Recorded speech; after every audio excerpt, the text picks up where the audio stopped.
Tudo bom, pessoal? Parado aqui esperando um trabalho que deve chegar daqui a pouco aqui, que a gente mandou encadernar. Enquanto isso, a gente vai conversando um pouco aqui, porque ontem eu tive uma conversa super bacana com um professor, amigo meu. Ele mora em São Paulo, tá em São Paulo, inclusive. A gente estava conversando sobre um curso que a gente está querendo montar junto. Mas vamos ver se a universidade aprova ou o PDI que a gente vai mandar. Vamos ver se dá tudo certo, aí eu falo aqui para vocês. Mas o que acontece? A gente estava conversando ontem sobre a questão do Brasil, né? Como eu enxergo o Brasil. E aí ele perguntou para mim: poxa, Daniel, mas tudo bem, você mora em outro país. Ele falou: mas você mora em outro país, mas e o que o Brasil representa para você, né? Então eu vou falar isso aqui para vocês, porque ontem a gente teve uma longa conversa sobre isso, e eu acho que pode servir de referência aqui para algumas pessoas pensarem um pouquinho, avaliarem um pouquinho e refletirem sobre isso. Então eu vou ter uma conversa aqui vou tentar ser muito sincero, muito aberto, muito coração, e eu peço que as pessoas me desculpem se eventualmente eu disser alguma coisa que possa decepcionar o sentido patriótico de alguém.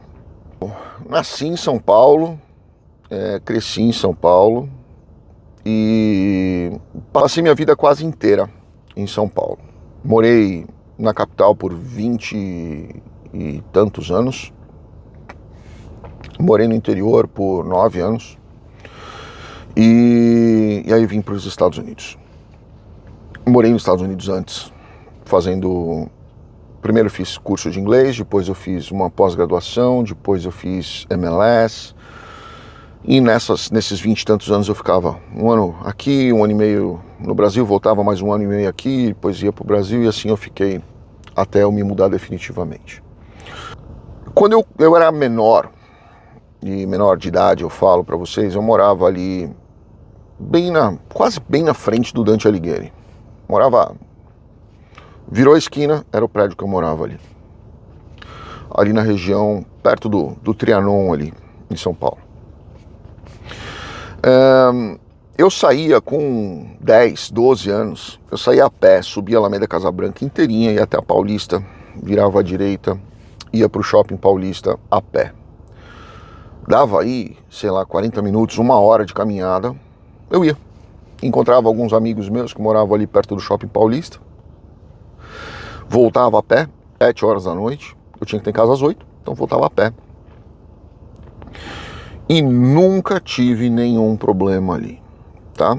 Nunca tive um assalto naquela região. Fui roubado uma vez, roubaram um Walkman. Quem é da minha época lembra aí do Walkman que a gente tinha, toca-fita, botava a fita lá dentro e ia ouvindo. Depois virou DVD não, CD, que você colocava CD, mas na minha época era toca-fita ainda. E a gente roubaram um Walkman meu, mas na Praça da Sé, né? Final de semana, aí com 12, 13 anos, eu pegava um ônibus ali na 9 de julho, descia a pé até a 9 de julho, pegava ali, ia pra Praça da Bandeira, descia na Praça da Bandeira, subia ali a ladeira, não lembro o nome dela ali, mas pegava ali a Brigadeiro Luiz Antônio, Riachuelo, ia reto ali até a Praça da Liberdade para comer pastel. No final de semana ali, eles tinham pastel na feirinha que faziam ali. E nunca tive problema também, tá? Então, o tempo foi passando e a gente começou a perceber a chegada dos carros blindados, a gente começou a perceber os roubos, os latrocínios. Naquela época não tinha crime de latrocínio, isso aí foi coisa colocada depois no Código Penal.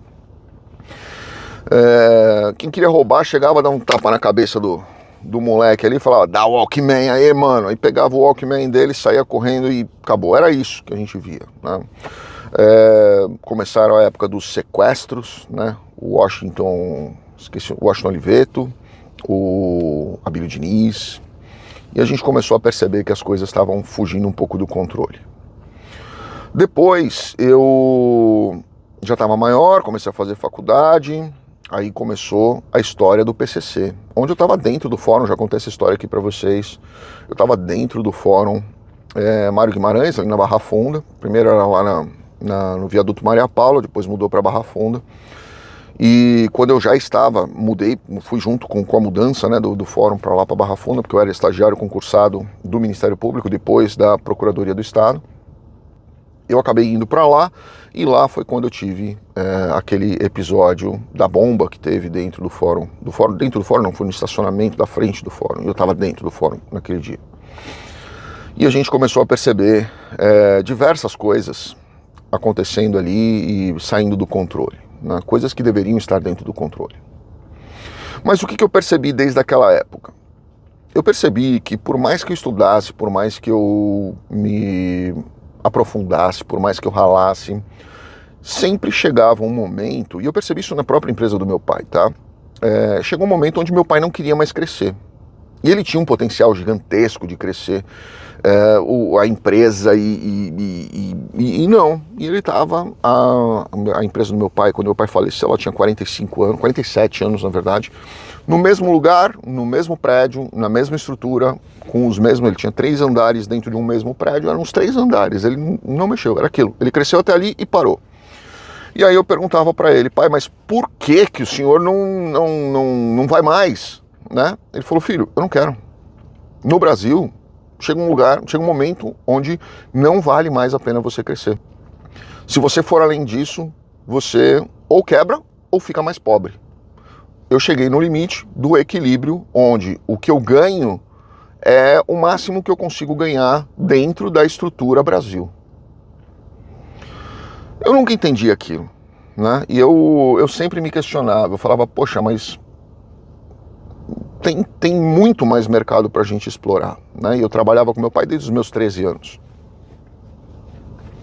E já com 20, aí eu enxergava uma possibilidade gigantesca, né, de crescimento dentro da empresa dele. E ele não queria. E essa era uma das questões onde a gente tinha mais atrito, né? Porque eu queria... A gente com 20 anos, 21 anos, a gente tá naquela pegada de acreditar e fazer, e vai, aquela energia bombando. E meu pai sempre segurando, não, ponto. Logo depois, eu abri meu escritório e aí eu comecei a entender o que meu pai queria dizer. Na questão trabalhista, na questão tributária, na questão estrutural, custos e tudo mais, eu comecei a entender como funcionava o Brasil. Eu achava que aquilo ali era uma coisa passageira, que em algum momento aquilo ia melhorar, né? Iria entrar um novo governo, iria entrar uma nova política, entrar uma nova pessoa e as coisas seriam diferentes. E na verdade, a cada governo que passava eu percebia que as coisas pioravam, elas não melhoravam, né? E aquela história do país do futuro que não chegava nunca, ela começou a pegar bastante em cima de mim. E eu comecei a perceber que quanto mais eu me esforçava, menos dinheiro eu tinha. E essa era a realidade. Quanto mais eu ia para cima, eu corria, buscava, batalhava e lutava, menos dinheiro eu tinha. Eu tinha muitos créditos, mas eu tinha pouca liquidez. Eu tinha patrimônio, ainda mais patrimônio deixado pelo meu pai quando ele faleceu, mas eu não tinha dinheiro no caixa. Muitas vezes eu passei muitos apertos na minha vida por causa dessa questão, né? E você tem patrimônio, você tem créditos a receber, mas você não tem liquidez, você não consegue ter o dinheiro na mão. E o que entra, muitas vezes entra para pagar uma conta. E você acaba patinando. Você fica sempre naquele bolo. E enquanto a gente está nesse bolo, a gente não sente que a gente está nesse bolo. Porque aquilo ali pra gente acaba sendo normal, né? É a nossa vida. E quando você sai disso e se desintoxica disso, você começa a olhar para trás e fala, meu Deus, como é que eu consegui viver tudo aquilo? Então o brasileiro, ele é herói, sem dúvida nenhuma, né? O pai e a mãe brasileiros, eles são heróis por criarem filhos nessa loucura, sem dúvida nenhuma, né? Não é inquestionável isso. E aí veio, aí eu já estava aqui nos Estados Unidos e eu sempre ia para o Brasil, isso até 2020, até um pouco depois da pandemia, começo de 2020, não, meio de 2022. Eu ia até o fim da pandemia ali. Eu ia 5 vezes por ano para o Brasil. Fazia sempre congressos, palestras, vocês podem ver aqui no canal, vocês podem olhar nas nossas redes sociais, tem várias palestras que eu fazia 5 palestras por ano no Brasil, cada 2 meses eu estava no Brasil. E isso foi, cada vez que eu ia, eu me sentia mais esquisito, porque eu percebia que a questão da segurança pública estava pior, o poder aquisitivo das pessoas, ele diminuía, mas as pessoas não enxergavam isso, né? Porque elas achavam que elas estavam com, se você tinha, sei lá, um patrimônio de, sei lá, R$1 milhão. No ano seguinte você tinha o mesmo patrimônio de R$1 milhão, mas o dinheiro tinha perdido valor nisso. Então esse 1 milhão seu não vale mais 1 milhão, ele vale muito menos, né? Ah, mas eu tenho uma casa de 1,5 milhão. Ok, mas quanto essa casa representa de verdade de dinheiro? Ah, mas ela valorizou. Ela valorizou em quê? Ela valorizou em reais, porque o reais desvalorizou bastante. Não é o dólar que está subindo, é o real que está desvalorizando, né? E aí a gente começava a questionar, eu comecei a me questionar, né? Poxa, o que está acontecendo com esse país? E não é uma questão política, porque se vocês forem olhar, só a política, é política também, mas não é só a política.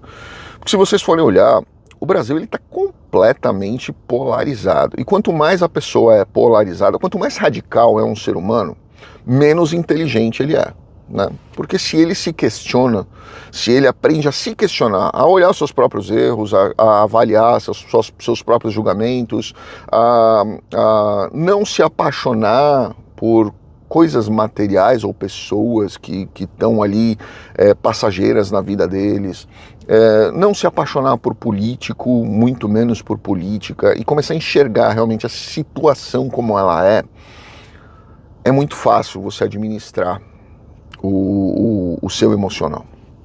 E, obviamente, todas as consequências daquilo. O que eu vejo no Brasil? É um país hoje extremamente polarizado e radicalizado, né? Não existe uma inteligência emocional em cima disso.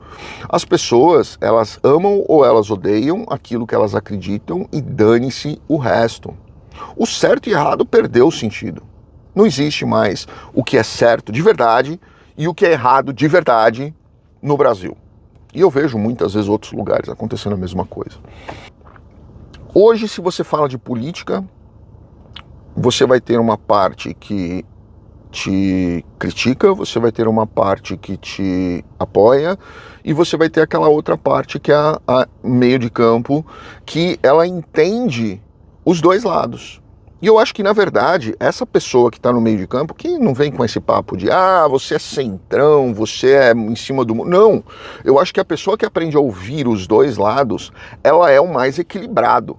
Ela é o menos suscetível à manipulação, é o menos suscetível a ser conduzido como massa de manobra e ela é o menos suscetível a se ferrar por causa das duas polarizações. Porque quem abraça um lado ou o outro, cegamente, ele é conduzido cegamente para o abismo.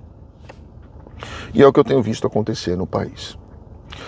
Por isso que é tão fácil o PCC e outras instituições criminosas liderarem as pessoas no Brasil. Eles lideram em cima de duas coisas. Primeiro, o fanatismo. Segundo, dinheiro. Essa é a realidade, né? E aí a gente começa a falar sobre diversas coisas que, na minha opinião, poderiam mudar, né? Começando pela questão da legislação. Quem cria a lei hoje no país são pessoas, a maioria deles, são pessoas que estão mais suscetíveis a serem presas. Então vocês acham mesmo que vão ser criadas leis úteis e leis inteligentes e eficazes quando a pessoa que está criando é a pessoa que pode ser presa por aquela mesma lei que ela está criando? Óbvio que não, né? É óbvio que não. E aí você começa a perguntar uma série de outras questões. Por que são criadas tantas leis idiotas no Brasil? Para quê? Para que são criadas? Para que elas são colocadas ali? Para proteger os próprios caras, né? E a gente começa a olhar e se questionar sobre o que vai ser o Brasil daqui 5 anos. Como é que vai ser seu filho daqui 5 anos? Como é que está a educação aí daqui 5 anos? Como é que está a questão de princípios morais no Brasil? Como é que vai ser daqui 5 anos? Como é que vai estar a questão da segurança pública, do PCC ou dos outros, né? Dos outros das outras organizações criminosas, como é que isso aí vai se instaurar e se proliferar dentro do Brasil? Né? Porque eles crescem absurdamente. E aí? Como é que vai ser isso aí? Como é que vai ser administrada essa questão quando eles têm braços dentro de todas as instituições públicas no Brasil? E o seu dinheiro? Como é que vai ser o seu dinheiro? Quanto vai valer o seu dinheiro daqui a 5 anos? Isso eu estava questionando muito com esse meu amigo na conversa de ontem. E ele falou, poxa, Daniel, bacana, você fez uma carreira fora, graças a Deus você se desvinculou dessa realidade Brasil. Mas e aí? Quando você morrer, você quer ser enterrado aonde? E essa foi uma coisa que eu me perguntei muito hoje à noite e foi por isso que eu quis gravar esse vídeo aqui para vocês. Meu pai está enterrado no cemitério do Morumbi, bem pertinho ali do Ayrton Senna. Quem conhece ali, sabe, tem árvore ali do Ayrton Senna, meu pai está um pouco mais para frente ali. Quando meu pai faleceu, eu fui muitas vezes lá, muitas. Eu diria para vocês assim, todo final de semana, com certeza, às vezes eu ia lá também no meio da semana. Eu tinha uma ligação muito grande com meu pai.